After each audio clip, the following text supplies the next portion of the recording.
You'll have seen the video. The brown leather loafers, the unfortunate, great white socks.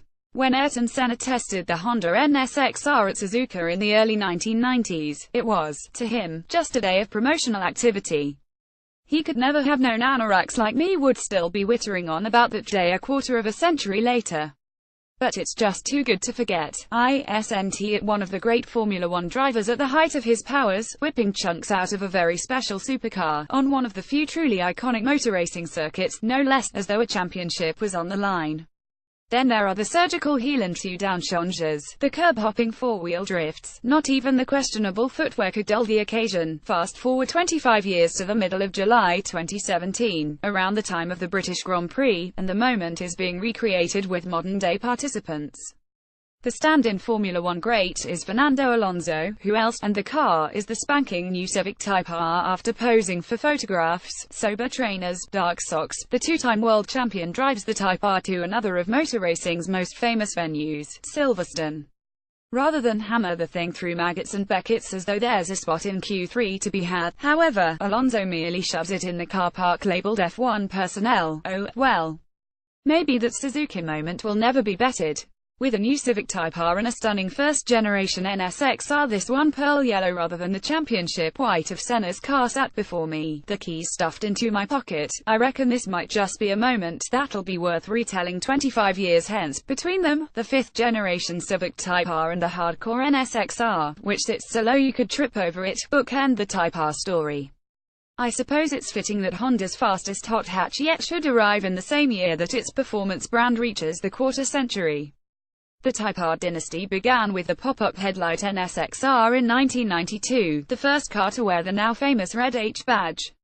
Honda would have you believe the nsx-r's normally aspirated 3.0-litre V6 develops 276 bhp, but if that high-revving, motorsport-derived unit isn't actually churning out more than 100 bhp per litre, you'll be amazed. Nonetheless, it's unlikely to develop more power than the Civic's turbocharged 4-pot, which is rated at 316 bhp. Such is progress. Talking of progress, the new Type R is such a big improvement on the previous model that it's hard to believe they were separated by just 2 short years. It has independent rear suspension now, of course, and a comfort mode that allows the car to ride with remarkable fluidity and control across a bumpy road. It also has very direct steering, a brilliantly effective limited-slip differential, excellent brakes and a playful, adjustable chassis. The engine is mightily strong too, if somewhat laggy, and the seating position is close to being perfect. It is frustrating that you can't couple the slack dampers with a more aggressive powertrain setting, and the showy, tree-hard styling does take some of the shine off the nsx-r's uncluttered, authentic treatment makes the Civic look a bit daft, I reckon, but overall this is truly one of today's hot hatch greats. Honda's Type R brand is in a very good place indeed. But what a spectacular place it was back in 1992, before any of us really knew what Type R stood for. The mid-engined NSX had been around for a couple of years already, its engineers having worked extremely hard to make it both more rewarding to drive than the equivalent Ferrari, the unloved 348, and more usable everyday Porsche 911 style. There was, therefore, an awful lot of motorsport precision and agility to be dialed back in. Honda's engineers started by stripping out as much weight as they could get away with, tearing out sound deadening and the spare wheel, and replacing the standard chairs with carbon Kevlar Recaro buckets. Lightweight NK wheels, meanwhile, helped to reduce unsprung mass. The total weight loss was more than 100 kilograms, so the nsx-r sat at the curb at a flyweight 1,230 kilograms. The chassis was stiffened with a couple of additional braces and the spring and damper rates went up. Not just by a bit, the front springs were more than twice as stiff as the standard cars, the rears almost half as firm again. Contemporary reviewers reckoned the nsx-r was actually too stiff, which, you might imagine, says more about the era than the car itself. The VTEC V6 was blueprinted, ensuring the finest tolerances possible, and the gear ratios were shortened.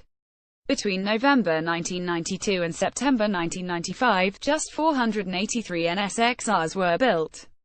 The model never officially came to the UK and, even today, there are just a handful of them on our shores.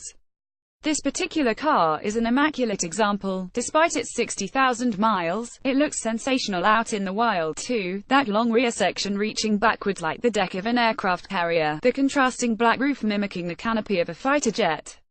This is a car with a military sense of purpose. The cabin is more single-minded still, the dashboard wrapped in suede and the steering wheel a gorgeous, non-airbag, thin-rimmed Momo item. You look beyond the rim to see the instrument binnacle, which houses the clearest dials I have encountered. Black faces, crisp white markings, bright yellow needles. It's a wonderful cabin, made all the more inviting by incredible visibility.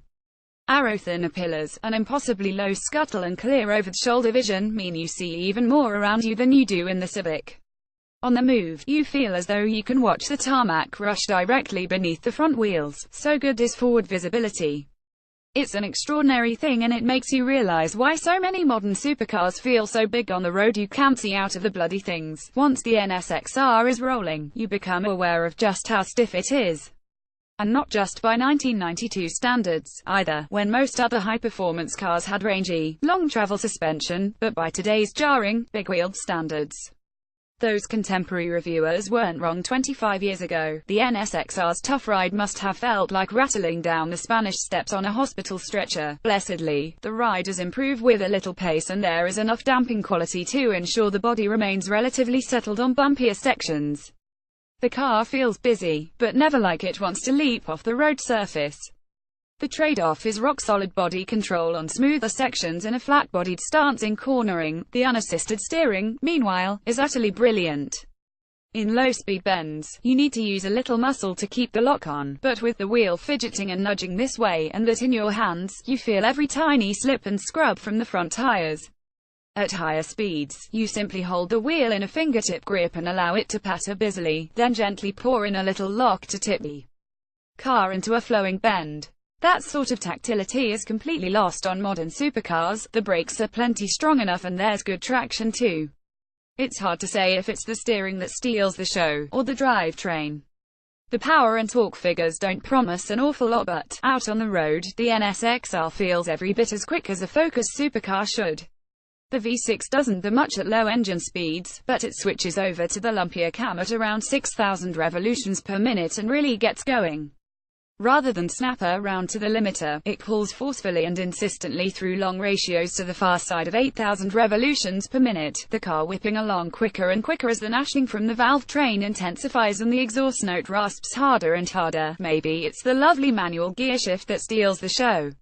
It's remarkable. I'd like to have the entire mechanism installed in my office as a kind of stress buster. The Civic has a sweet shift too, although its isn't as addictive as the nsx-r's. The hot hatch isn't half as memorable as the supercar overall, of course, but it does demonstrate an important point. Whatever spark it was that created the superb nsx-r 25 years ago, Honda has not yet let it go out. Honda Type R5 used heroes and what to pay Integra DC2, often called the best front-wheel drive performance car ever. The DC2 series Integra Type R marries an intoxicating drivetrain with an agile, playful chassis and sweet steering. Expect to pay £6,000 and don't be put off by a six-figure mileage. Integra DC5. The later DC5 series Integra Type R is faster and more powerful than the DC2, but it has never been quite as brilliant to drive. It didn't come to the UK officially, which makes it a rare spot here. Reckon on paying £8,000 for one. Today, Accord CH1 Honda applied the familiar Type R principles to its straight-laced saloon car to stunning effect. The high-revving engine and uprated chassis made it almost as entertaining as the DC2 Integra Type R, but more practical.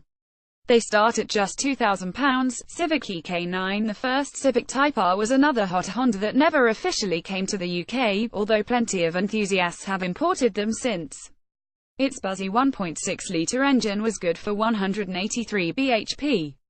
You'll need to pay £9,000 for a tidy one. Civic FK2. The previous generation Civic 20,152,017 was arguably the most extreme hot hatch before the current one was revealed. It had 306 bhp, a top speed of 168 miles per hour and a ride that could reduce bone to dust. Expect to pay about £24,000 to own one. Related stories. Honda Civic Type R review. Honda NSX review.